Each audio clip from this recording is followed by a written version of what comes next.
Eu estava vendo, gente, sempre essas nossas conversas aqui de início de bimestre, eu fico até o último segundo me perguntando por onde eu vou, né? Que caminho eu vou tomar. E ao ver o programa desse bimestre, de um tema tão fundamental, e a complexidade que serão as próximas conversas, eu disse, eu vou pelo mais basal, né? Porque progressivamente isto vai se complexizar. Então, eu gostaria de dizer que... Eu gostaria de começar pelo final do que eu teria a dizer hoje, sobre esse tema tão importante que diz respeito à finalidade de uma análise e ao final dela, né? Esse termo polissêmico que deve ser entendido dessas duas maneiras. E por que é importante? Porque você não pode receber ninguém numa análise, você não pode dirigir um tratamento se você não tiver uma ideia clara do caminho. Você não pode pilotar uma análise sem saber qual é o norte, qual é a bússola desse tratamento que você está oferecendo uma pessoa, né? Expor, como eu disse hoje em outro texto, todo o sentimento. Quer dizer, qual é a orientação? A análise está longe de ser vai falando que a gente vai vendo junto o que acontece. Houve uma época que isso era dito. Terezinha sabe disso. Que houve uma época que os analistas diziam assim, não, eu recebo alguém, né, e vai falando que a gente vai vendo junto.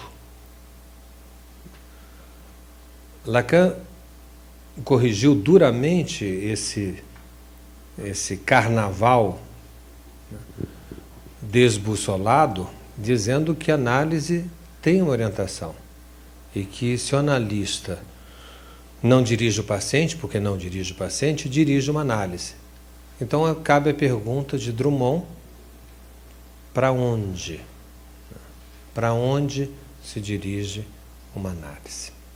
Que tem a ver com a finalidade. Então eu dizia que eu gostaria de começar pelo fim e numa forma muito, muito basal, né? Dizer que nós tivemos uma época na psicanálise que uma análise se dirigia a um saber mais e que nós passamos para uma outra época que uma análise se dirige para um saber menos. Tudo que eu gostaria de falar hoje aqui para vocês se resume a esses dois botõezinhos. Um botãozinho da esquerda, nesse caso aqui, um botãozinho da direita. Vou fazer uma análise aumentando o botão da esquerda ou vou fazer uma análise apertando o botão da direita? Nesses dois botõezinhos, a meu ver, tem o que é de mais essencial do tratamento e da ética da psicanálise. Se a gente perguntar na faculdade de psicologia para que você vai fazer uma análise, a resposta vai ser: eu vou fazer uma análise para me conhecer melhor. E por que eu quero fazer uma análise para me conhecer melhor? Para agir mais acertadamente. Então, a época da psicanálise de saber mais é ligado ao agir garantido. Ou seja, primeiro eu sei e depois eu ajo. A época de uma psicanálise, de um saber, de um menos saber, é uma época de um agir arriscado.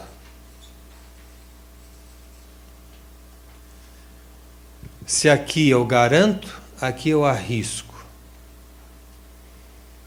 Evidentemente, a criação está do lado do risco. E para fazer uma alusão a uma das letras clássicas de Lacan, que é o grande outro, a psicanálise do saber menos é uma psicanálise arriscada. Desculpe a brincadeirinha, né, mas é só um método mnemônico que é arriscada.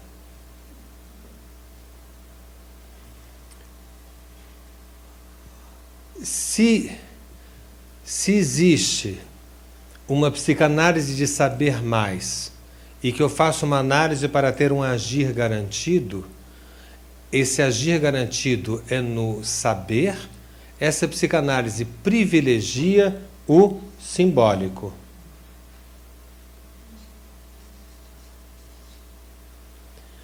Se eu faço uma análise para saber menos, e se a minha ação, por mais que eu busque compreensões de minhas razões ditas inconscientes, eu não as acho, e a minha ação é arriscada, eu estou fazendo uma análise privilegiando o real.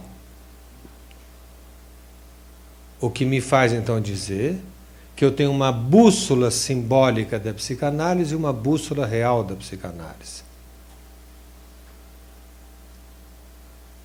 E na complexidade crescente do que eu estou falando, mas partindo de coisas mínimas, muito elementares, vocês vão de convir.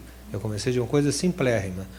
Não saber mais e saber menos. Só isso. Né? Mas, quer dizer, o que nós podemos continuar deduzindo disso daqui é que essa análise daqui foi adequada a uma época que tinha o simbólico como norte. Né? Então, se a gente pegar a nossa bússola, ela já apontou para esse simbólico e hoje em dia ela aponta para esse real. Então, a finalidade de uma análise é dada na vertente do real. Para levar uma pessoa a suportar saber menos e legitimar uma ação criativa incompleta. Desistindo de achar que a vida da gente é dirigida por uma verdade garantida.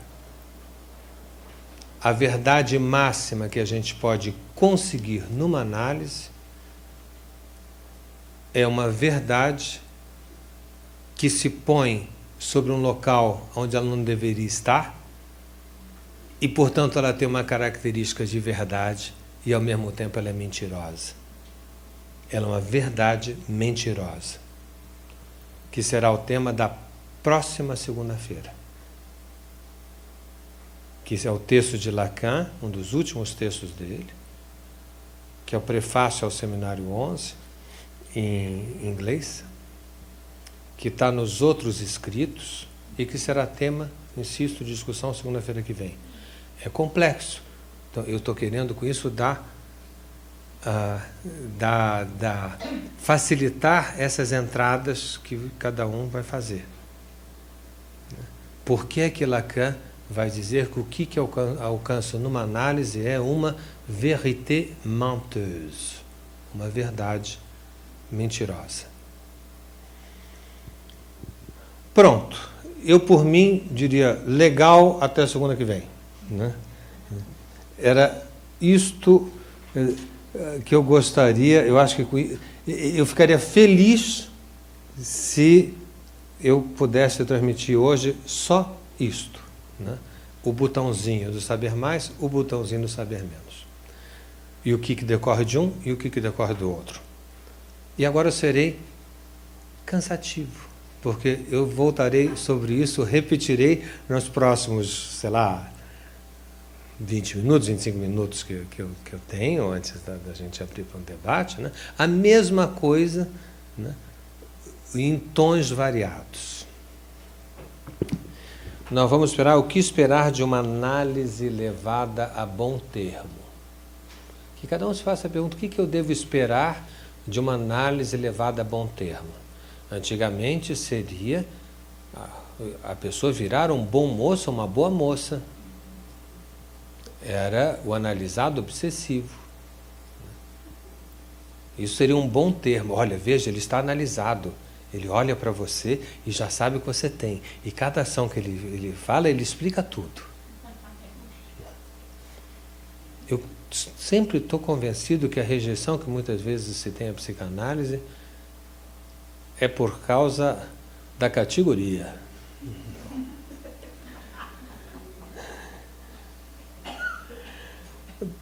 Depois, dá vontade de ler o nome na placa, ao desejo do analista, quais são as características da formação. É interessante ver que a psicanálise é bem diferente das formações das versões do ou universitárias, e é, como dizia Terezinha Mendes ao iniciar hoje a nossa sessão, é do singular. Então, ela não é a placa, mas ela responde ao desejo do analista. Ao mesmo tempo, em seguida, vamos discutir que a análise e suas retomadas, como lidar com as áreas de surdez na clínica analítica. Acabamos de falar dos impasses. Eu quero lembrar que a análise em si é um impasse.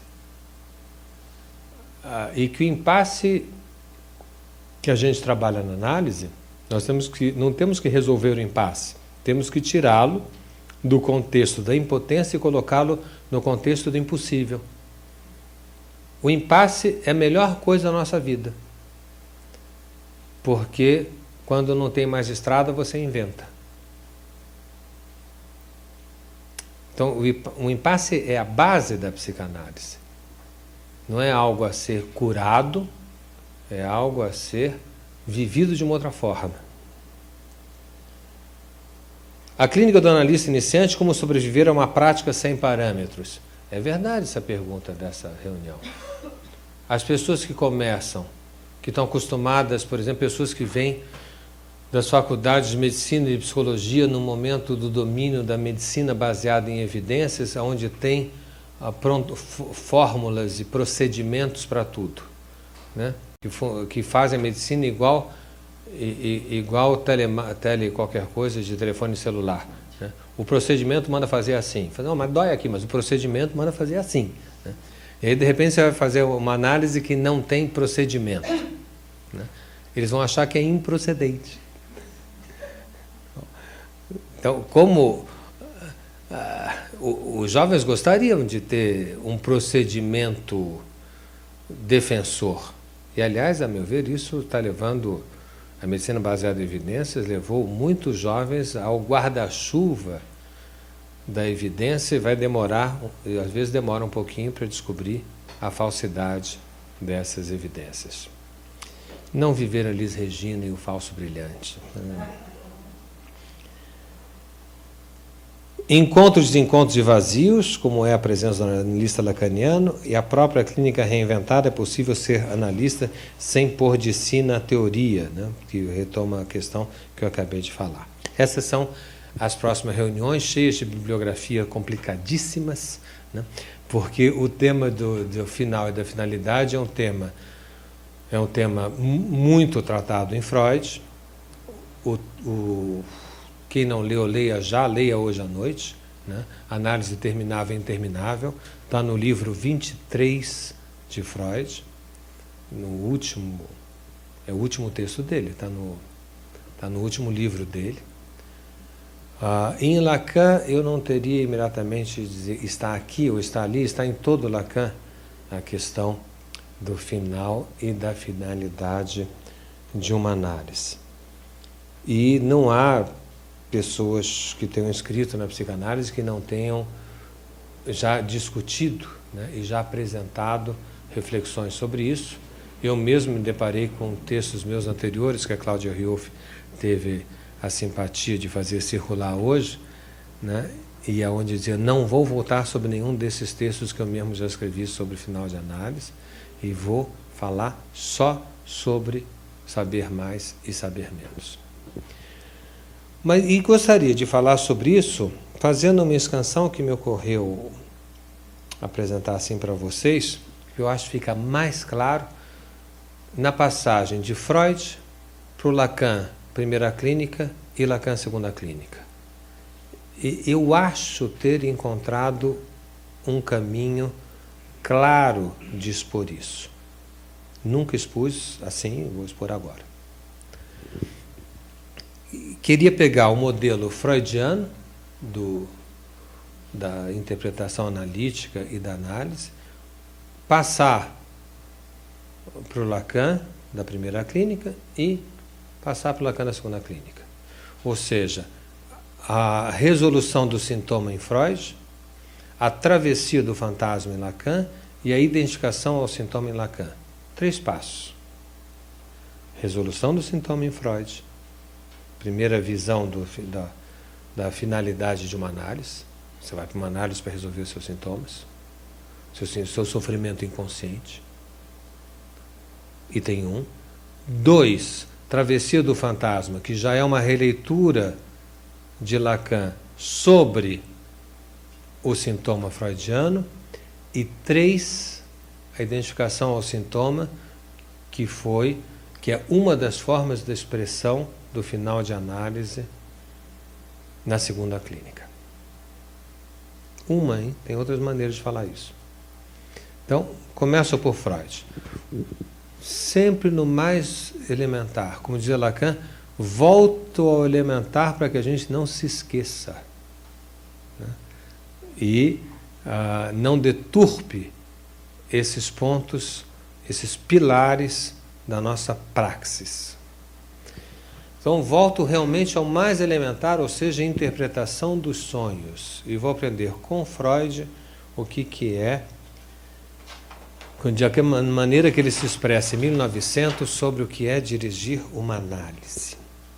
Então, ele ensina aos seus seguidores, aos seus alunos, o seguinte: pegue uma frase, alguma coisa que um paciente te disse.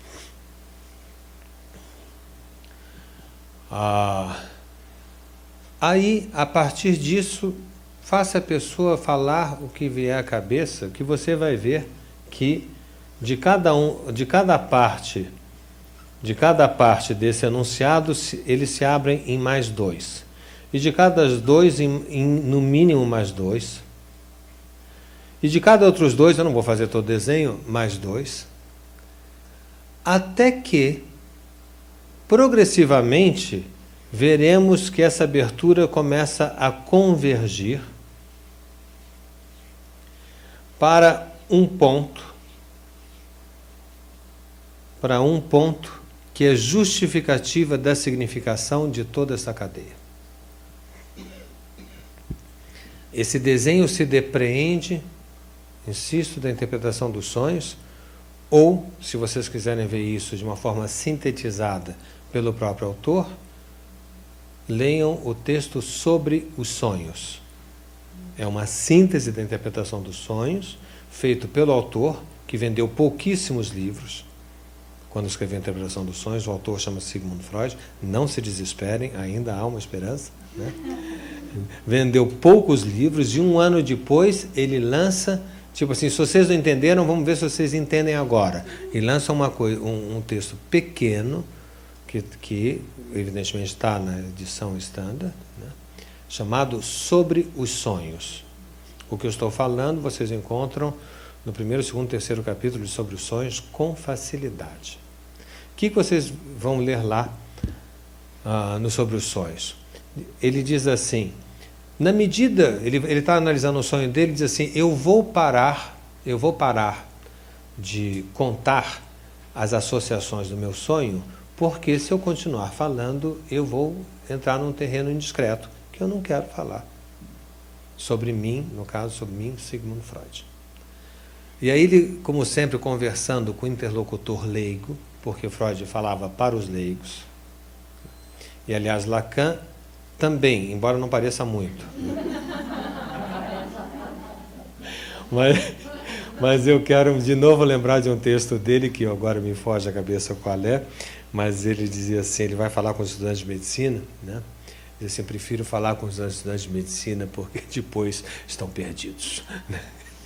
Então eu quero o frescor. Oi? Ah, está lá? Ah, cita isso.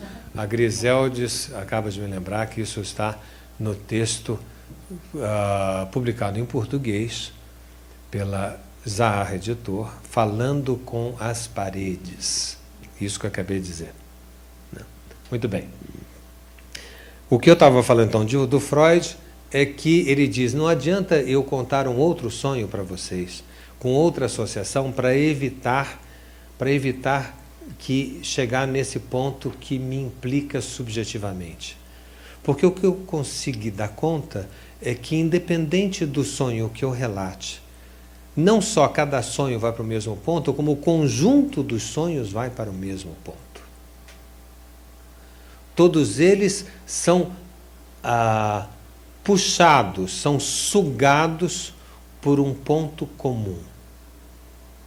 Se depreende sobre os sonhos que esse ponto comum para Freud chama-se nó de desejos sexuais infantis recalcados. Nó de desejos sexuais infantis recalcados. Essa expressão vocês encontram lá. Né? Que dá o sentido a tudo isso. Razão pela qual não cabe o analista interpretar o seu sentimento a partir do silêncio, no momento que um paciente silencia, não cabe dizer eu sinto que você está em silêncio porque você queria dizer isto, porque o que ele, analista, sente diz respeito ao nó de desejos sexuais infantis recalcados dele, analista. E esta é a janela para o mundo dele, e o analisando tem a dele analisando. O que faz com que o analista tenha que escutar, a famosa expressão de Lacan, que Lacan consagra, né? Escute, como Olavo Bilac diz, tem a capacidade de ver e ouvir estrelas, tem a capacidade de ver e ouvir significantes, que se articulam de tal maneira que revelam esse nó de desejos sexuais infantis recalcados, que revelaram para Freud que o final da análise era levar a pessoa a saber que ela não conseguia fazer tal ação porque havia um recalque que estava amputando a significação para essa pessoa. Ele não desiste da significação. Ele abre o caminho para a significação. E com isso, né, ao chegar a essa significação, a pessoa poderia remover o seu sintoma, porque agora ela entendeu.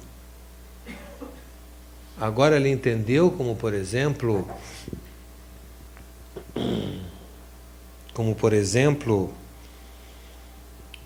um paciente que eu já me referi várias vezes, chamado Irving. Bom, eu vou escrever de novo. Irving. Vamos dizer que se chamasse Irving de Almeida e tinha uma sintomatologia.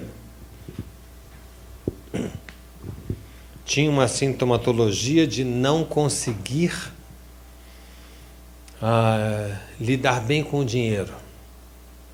Toda vez que ele tinha um crescimento na sua empresa, ele era despedido. Era um caso de arruinado pelo êxito. E um dia eu pergunto para ele por que raios ele se chamava Irving de Almeida. Né? E aí ele diz que foi uma freira, não teve caso com o pai dele não, mas que estava no contexto do nascimento dele, era uma freira americana e que deu nome para ele, sugeriu aos pais que ele se chamasse Irving. E que ele, um dia saindo de um subway em Nova York, vai, né, e olha e diz, agora entendi, porque ele vê o Irving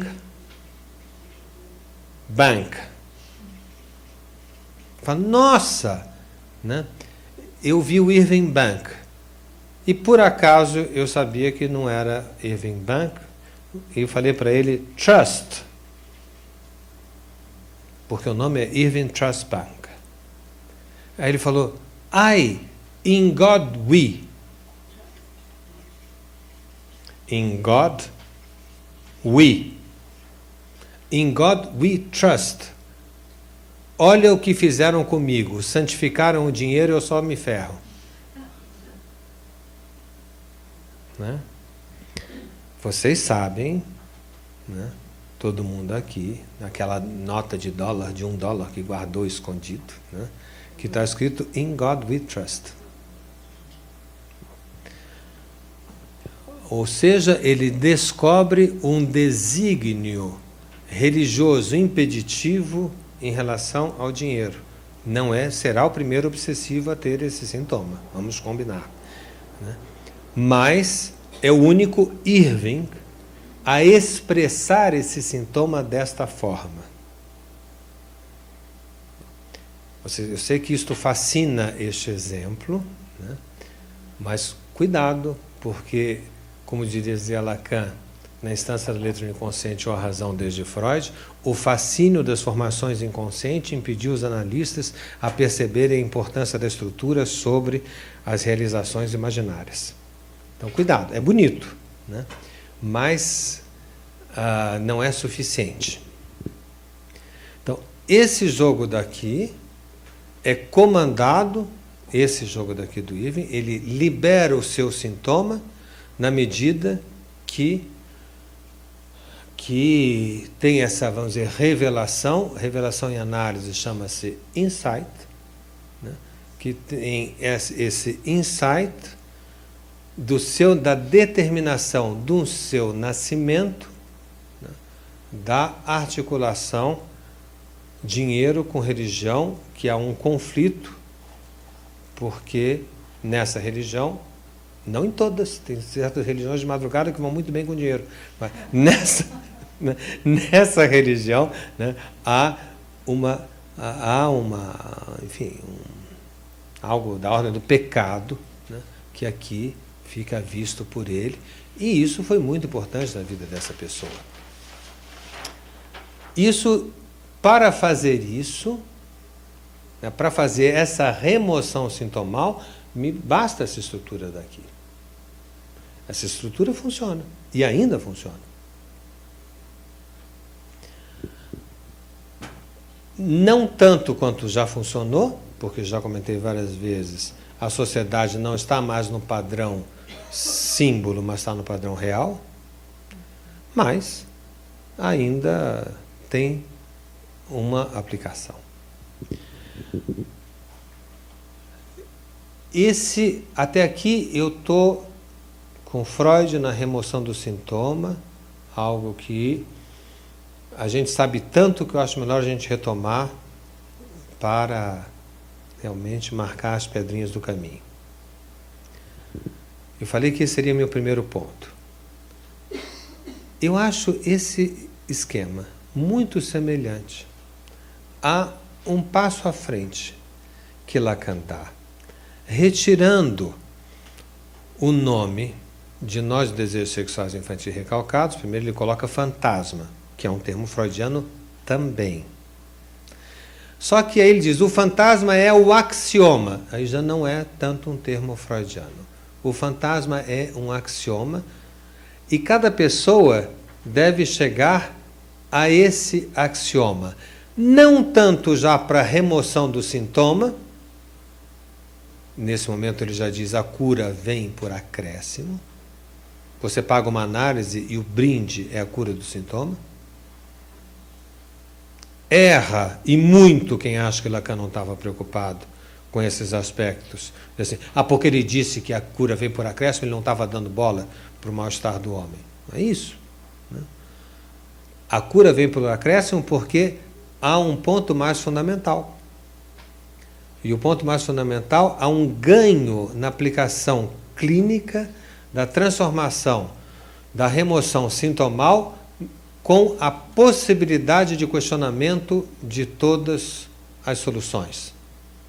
É um Lacan mais nietzschiano. Concordo com o amigo Luc Ferry que Lacan já no início está mais perto de Nietzsche que Freud. Luc Ferry defende isso no estudo dele sobre Nietzsche. Bom, o que é um axioma? Então, meu segundo ponto. Lembra-se que eu falei que ia fazer só 3 pontinhos simples. O que é um axioma?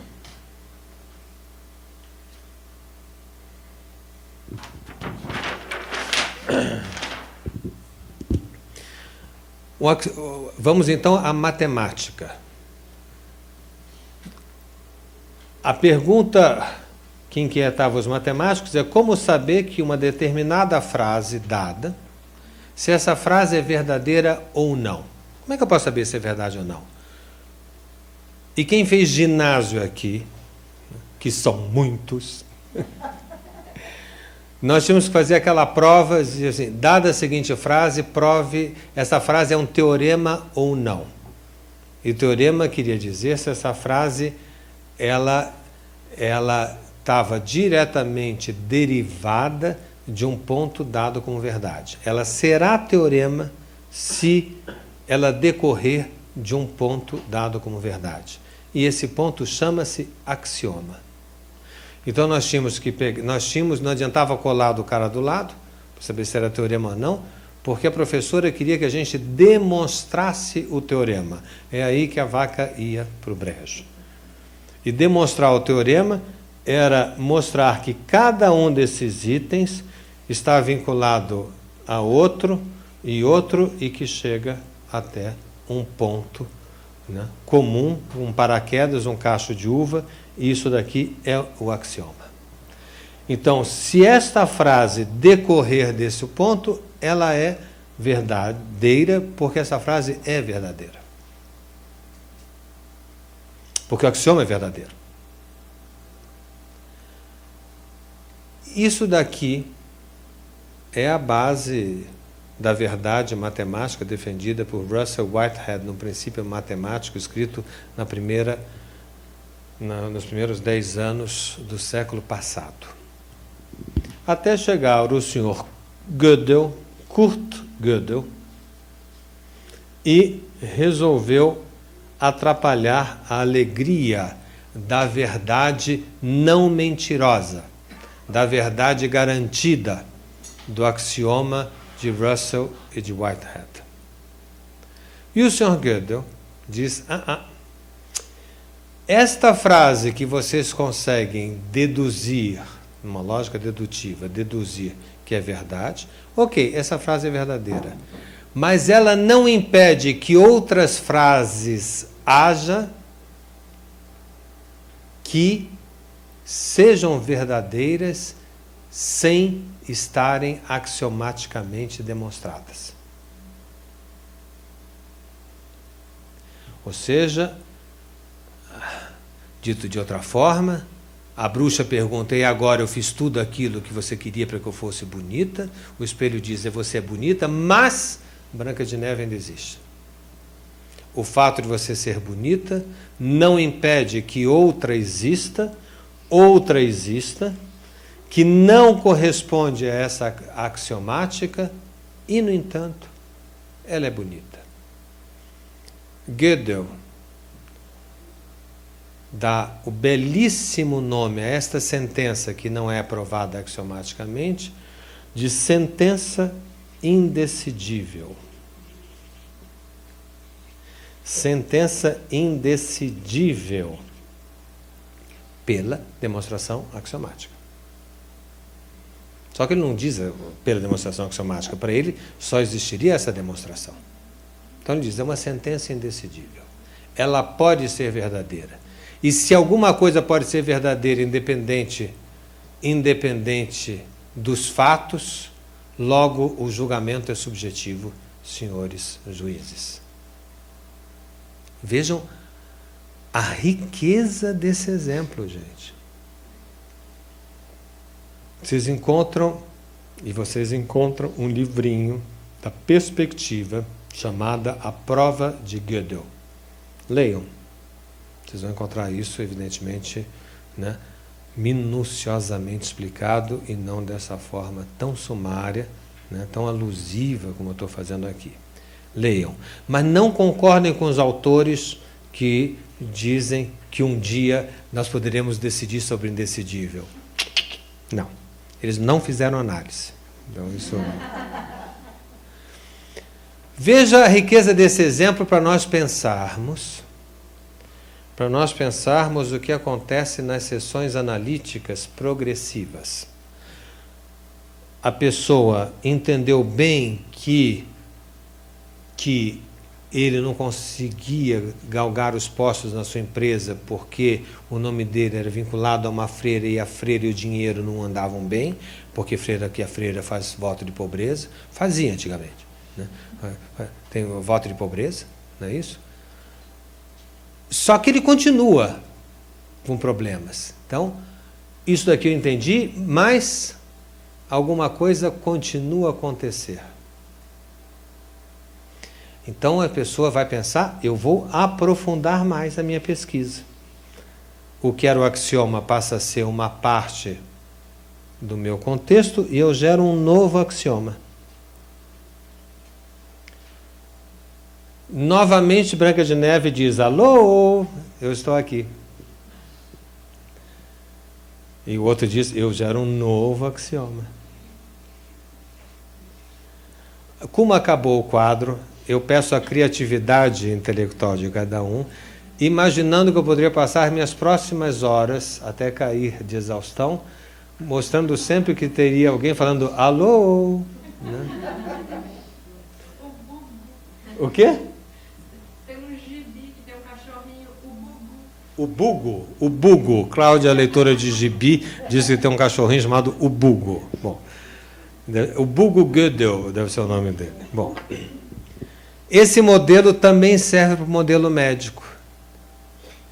Nós temos uma amiga chamada Martinha, que passa em frente do sírio-libanês, o pessoal diz alô, né? E ela faz um raio-x.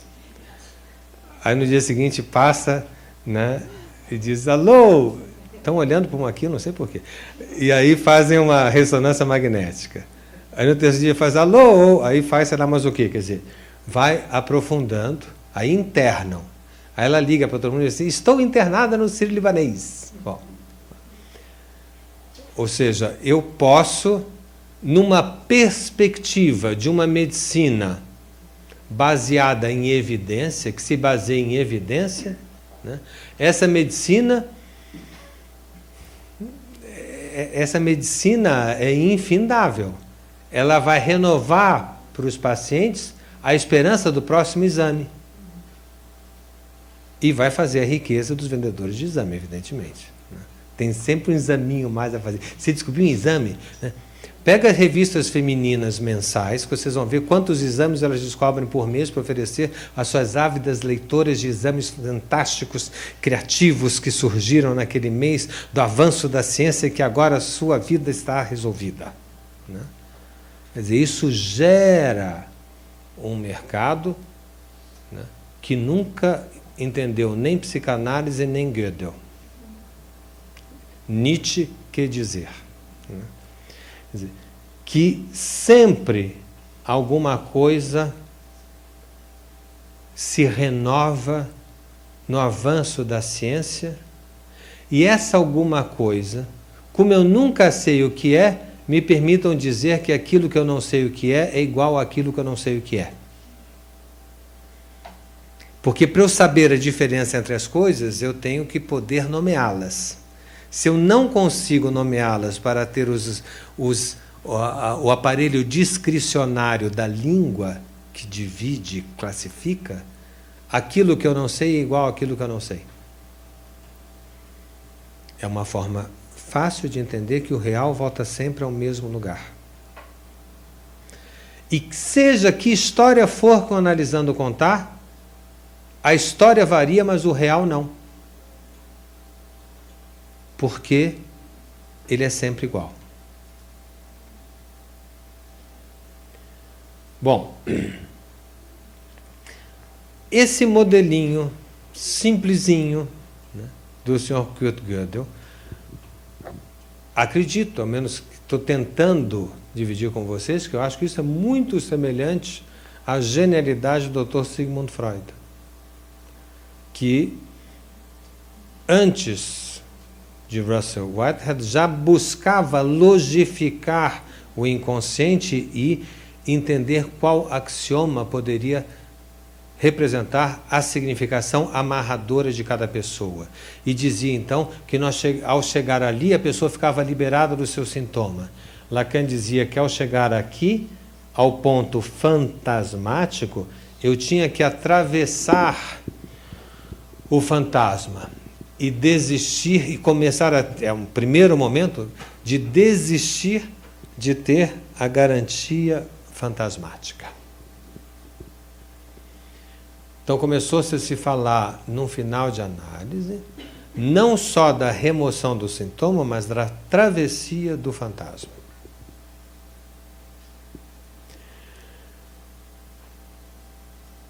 Ponto 3. Eu falei em 3 pontos. Primeiro, Freud. Segundo, a releitura lacaniana de Freud.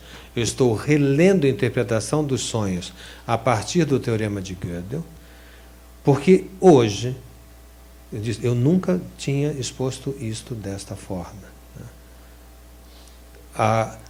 Hoje, eu vi que esse esqueminha simples me ajuda a pensar que o Dr. Jacques Lacan, depois de dar força à logificação do significante, à cadeia significante, à determinação fantasmática, começa a se preocupar com aquilo que não tem nome nem nunca terá, pensando que não basta a pessoa se decepcionar da garantia axiomática, mas tem um algo a mais, que é se posicionar e dizer que ela é aquilo que ela não sabe. É se posicionar, eu sou a sentença indecidível. Se posicionar naquilo que não é decifrável. Se posicionar no sintoma indecifrável. E dizer eu sou isto é uma terceira posição, aonde eu saio do imperativo do simbólico, ou na supremacia do simbólico, que é essa parte aqui, e entro na supremacia do real, que é essa parte aqui. Eu não desenvolvi isso ainda, mas pretendo fazê-lo em breve. O impasse nietzschiano da desconstrução generalizada. E coloco uma transcendência de mim mesmo nesse ponto opaco, que é uma transcendência humana. Não é natural como a transcendência dos gregos, da natureza, não é religiosa e não é iluminista. A iluminista é humana, mas é da razão. E aqui ela é humana, mas não é da razão, é de um novo amor.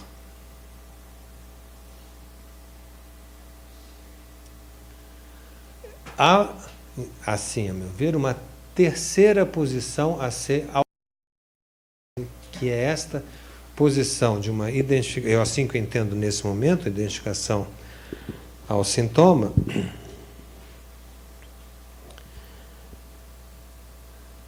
que responde e que orienta a desconstrução de todos os ídolos no sentido nietzschiano e que responde à desconstrução do pai no sentido freudiano.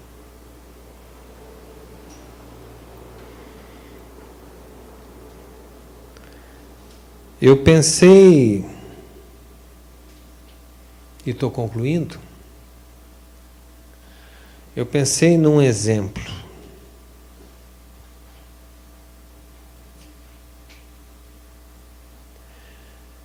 E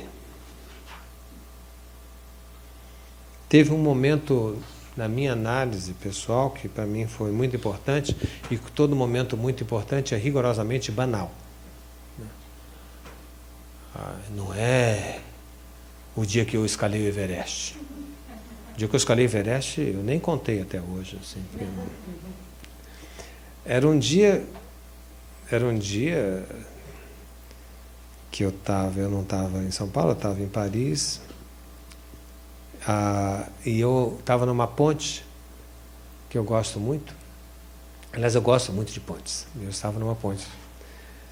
E estava olhando aquela cidade, de novo, com aquele comentário banal e tonto, né? Paris parece um cartão postal. Todo mundo chega lá e diz, Paris parece um cartão postal. Parece um cenário, né? Dá a impressão que atrás dessas janelas não tem nada. Bom, e foi isso, foi um comentário bobo. Mas, de repente, eu descobri que Paris não era um cartão postal. E que Paris era uma cidade, que ali tinham casas, tinham pessoas, etc. E quem eu não tinha a menor ideia de quem era aquela pessoa que estava olhando o cartão postal. Houve uma inversão terrível, né? Porque enquanto eu achava que Paris era um cartão postal, estava tudo bem. Era. Quando de repente eu não sabia quem era aquele que olhava aquilo, né? Eu quase caí da ponte. Então, e foi uma vivência, veja, eu disse, uma bobagem, né? E não adianta ir nessa ponte, nem eu vou dizer qual é a ponte, que não vai acontecer nada se vocês passarem. Tá? Então não precisa até lá, não. Vai aqui na cidade de Jardim mesmo, tem uma ponte, tá? Mas no viaduto do chá, não tem nada. Naquele momento, aquilo teve uma importância crucial, que é uma bobagem, né? E eu tento fazer dessa bobagem algo menos bobo, ou algum tipo de inserção, mas com a certeza claríssima, né? Que não é o outro que eu não sei, mas sou eu que eu não sei. Que há uma inversão da projeção do não saber para a legitimação em si do não saber. Então, eu entendo assim uma análise hoje. Eu estou vindo para pouso, né?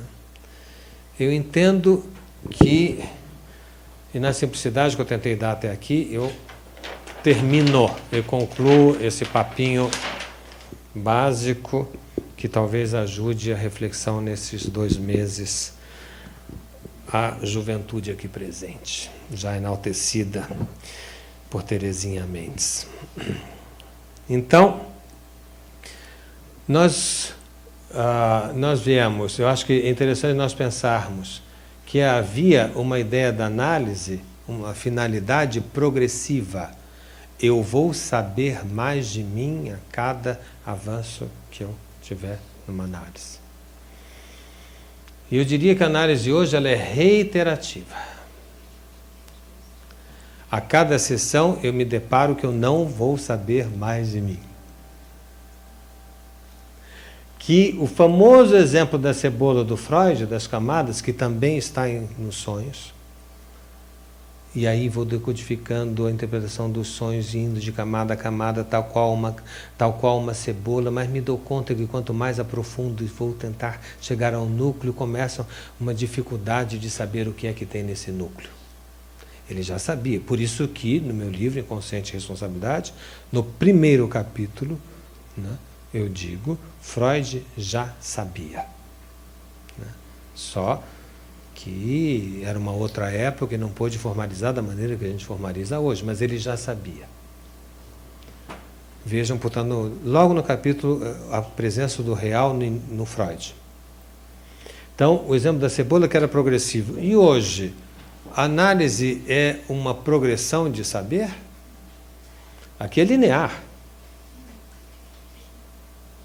E aqui é não linear.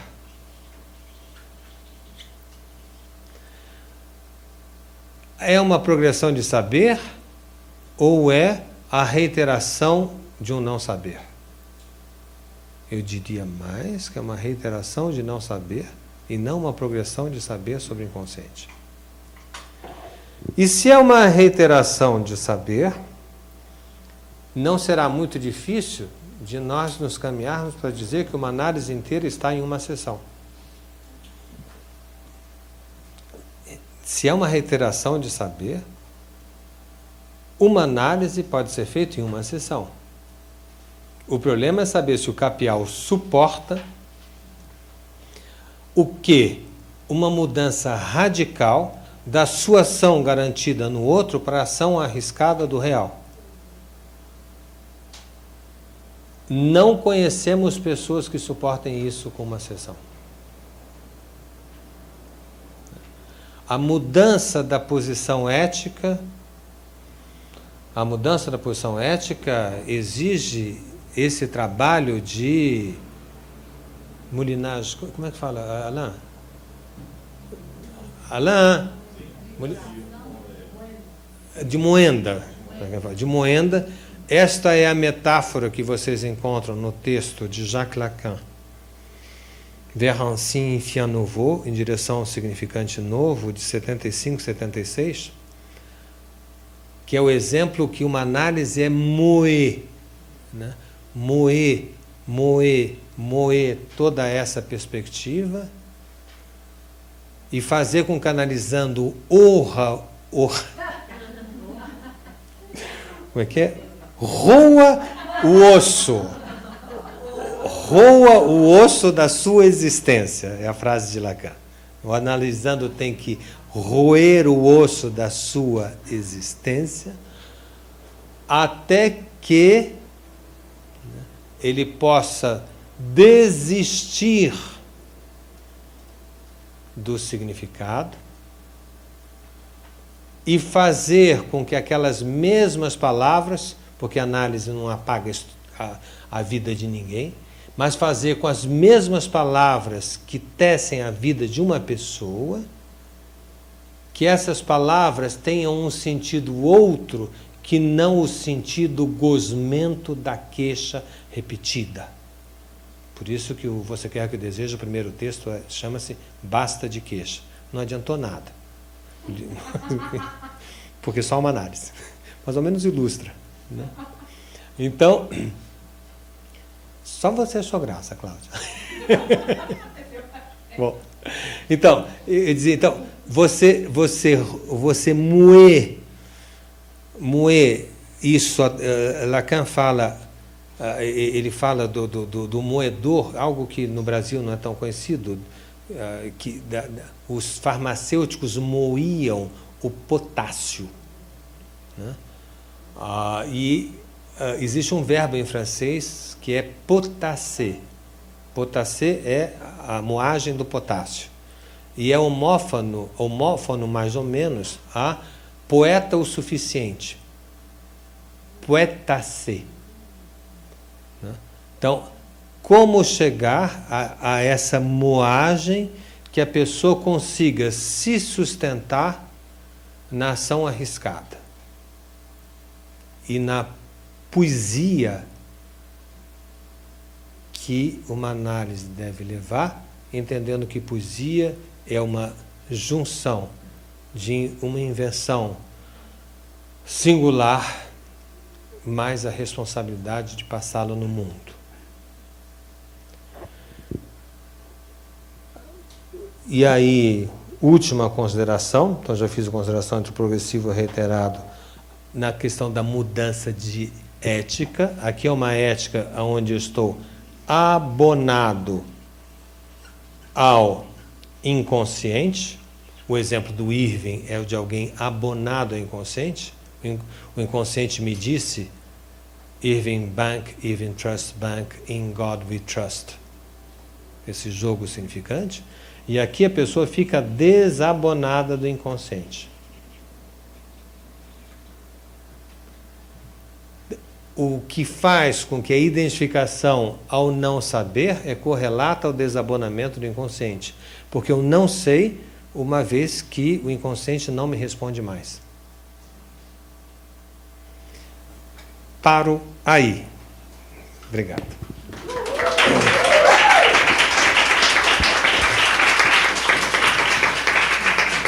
Onde entra o passe? Vou falar assim. Não vou falar assim. Eu vou usando na ponte. Fala. As pessoas estavam acompanhando muito bem, as pessoas incluem essa que vos fala. Quando você chega no último ponto, ultiminho, começa todo mundo a reclamar e eu também me perdi. Qual ponto? Quando você chega na última frase e que você vai explicar o que é o desabonado do inconsciente e no que a pessoa teria que se ancorar, você emendou várias frases e não deu para entender o que você estava se propondo. Não, eu queria mostrar que o termo desabonado do inconsciente é correlato ao termo identificação ao sintoma indecifrável, que é correlato ao termo sentença indecidível. Né? Eu fui mostrando que todos esses termos recortam a mesma, e de uma nova ética, que recortam essa mesma experiência da vida de uma pessoa. E com isso eu quis dizer também que não quis dizer, porque eu quis, mas eu não disse, que esse ponto opaco em mim,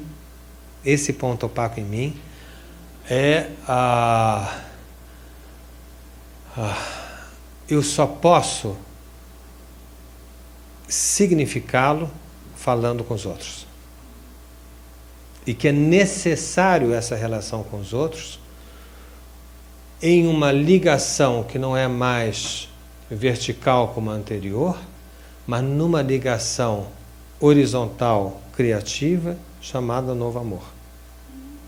Mas que isso é necessário. O novo amor é necessário, não é uma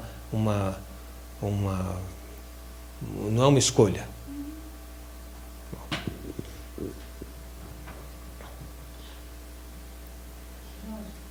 Abonado é patológico?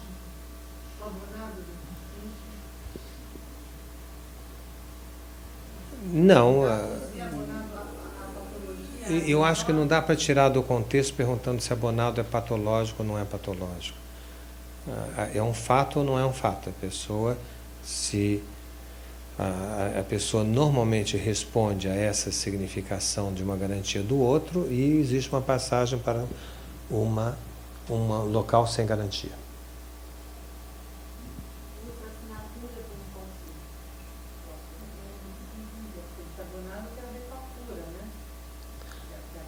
Gente, desculpa, eu acho que a gente está... Se tirar... Eu tive muito cuidado de cada termo eu colocar, eu fazer cada personagem entrar na cena justificando.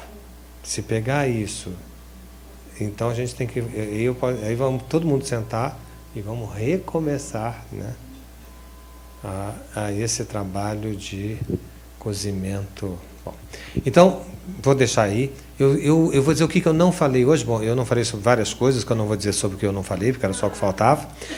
Mas eu também vou dizer que eu agradeço muito vocês estarem aqui, vocês também aí. Hoje está começando pela GNT o programa Sessão de Terapia. Então, quando vocês saírem do ar, vocês, por favor, eu acho que é uma boa dica. Eu escrevi um pequeno texto que eu ia ler para vocês. Por quê? Você acha que é para ler, Liege? Claro. É? Então eu vou ler, são 3 parágrafos só. Foi uma revista mensal que me pediu, foi a Vogue, pedindo se eu achava que sessão de terapia é ou não uma cópia de uma análise. Se fosse uma cópia, seria uma porcaria, né? Quer dizer, não tem o menor cabimento você fazer uma cópia. O que é interessante, e é isso que eu defendo no texto, que sessão de terapia é uma dramaturgia. E por ser dramaturgia, né, a pessoa tem a revivescência em si do que poderia ser uma sessão terapêutica. Quem vai fazer isso no episódio de hoje é Zé Carlos Machado, ator muito próximo a nós, do grupo Tapa, aqui de São Paulo, um grupo que nasceu no Rio, dirigido pelo nosso amigo Eduardo Tolentino. E Zé Carlos está nesse momento aqui em São Paulo com a peça 12 Homens e um Segredo. E no episódio de hoje... Oi? E uma sentença, desculpa. E no episódio...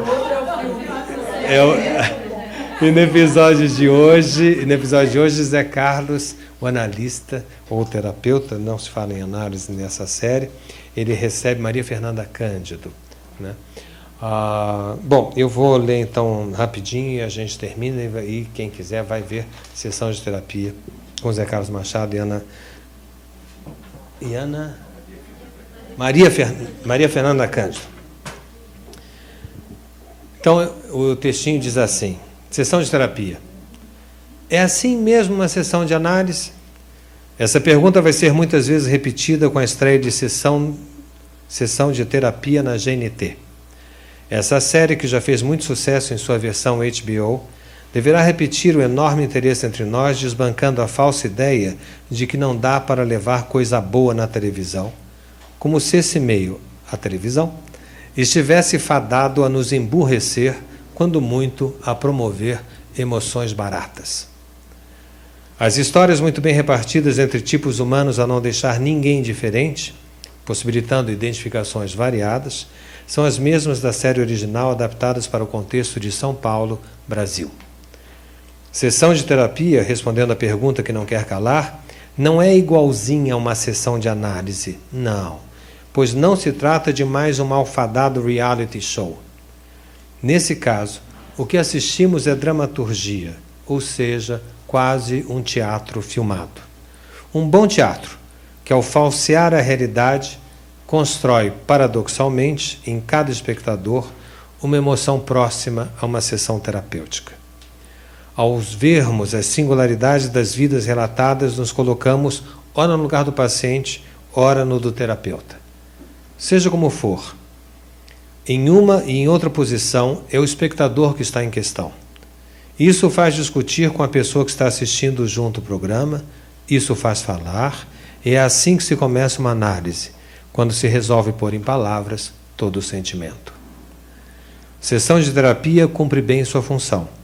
Os atores não poderiam ter sido mais bem selecionados, a direção sensível e precisa, o texto de Celton Mello, direção.